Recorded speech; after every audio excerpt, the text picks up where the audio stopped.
and offer help to people in need. And so you just declared this to your family? Yes, I declared this to my parents, and I think they thought, well, you argue with us a little bit too much, so why? I think you should get paid for it. Why do you think in the 219-year history of the Law Society of Upper Canada, there has not been an elected black female bencher from the city? Well, I think you need the support of a champion, and one of my champions is John Campion, who's a partner of Fasken, who originally mentioned to me that I should run, and then helped me and guided me in running.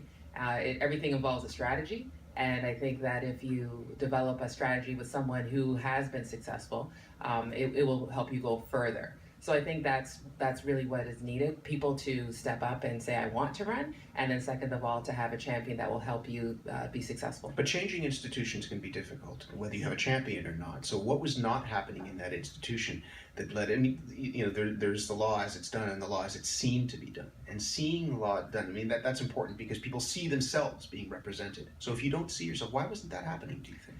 Well, it's not, the Law Society is really not to blame as an institution because lawyers vote for benchers. So there are 20 elected benchers in Toronto, 20 elected benchers outside of Toronto. So I really don't think it's the fault of the Law Society. I think you need people to run and you need people to vote for them and to be aware who they are, because when you vote, you might have 50 names from Toronto and you're probably going to vote for the names that of people that you know or people that you trust that say vote for these people. So you need that type of awareness. So I think it might have been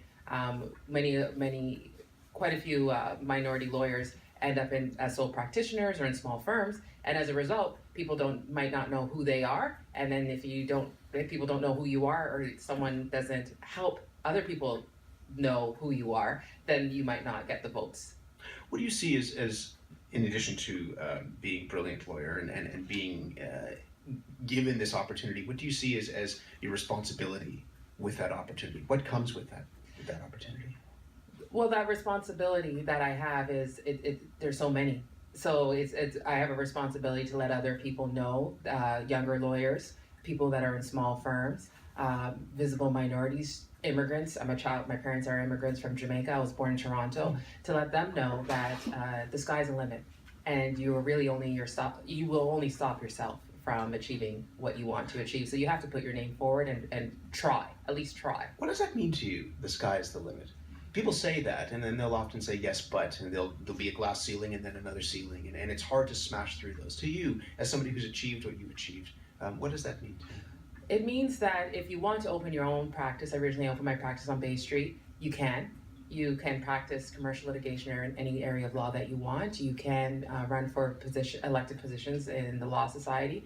Lawyers also are known to do other things. So whatever you put your mind to, it is attainable. We are very lucky to live in a society where you just really, if you work hard and you're fair, it will get you very far. So let's go back to that moment when you were 4. Did your parents, who were immigrants from Jamaica, yes, as you mentioned, did they believe that you had that path clear ahead of you? Yes, they did.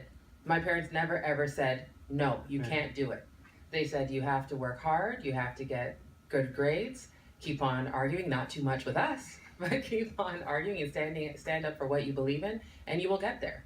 So it still continues to be hard work that I have to put in, but at least I am making a difference, and I hope that people who are of various backgrounds see what I'm doing and they realize that they can do it too. Are you comfortable in that mentorship role? I love it. I love it. It's part of who I am. In law school, I was the first year representative for the Black Law Students Association. Then I served as president for 2 years. It's just a part of me, a giving back. My mother's a nurse, maybe it's that natural nurturing role, but it's part of who I am. I can't see myself not doing something to give back. One of the things about being the first is that people will follow you. Is that inevitable now that once you end up as a bencher, that network will expand? And again, it's not to blame an institution or blame people who are voting, but that there will be a change in terms of who the other benchers are? Yes, I mean it has changed. Like when I am formally elected on August the 8th, the number of benchers will be 18 females, and that's a very high number. Mm-hmm. And so I hope that when there is diversity right now, and I hope that when I am in, other lawyers will, of various backgrounds, even younger lawyers, because I'm one of the younger ones, will say to themselves, I'll put my name forward because this is something that I really want to do and I should do, and it's attainable. It's a great story. Thank you. Congratulations. Thank you for your time. Tanya Walker, Toronto lawyer. She's about to become the Law Society of Upper Canada's first elected Black female venture to represent the City of Toronto. I've been low, I've been high, I've been sold all my life.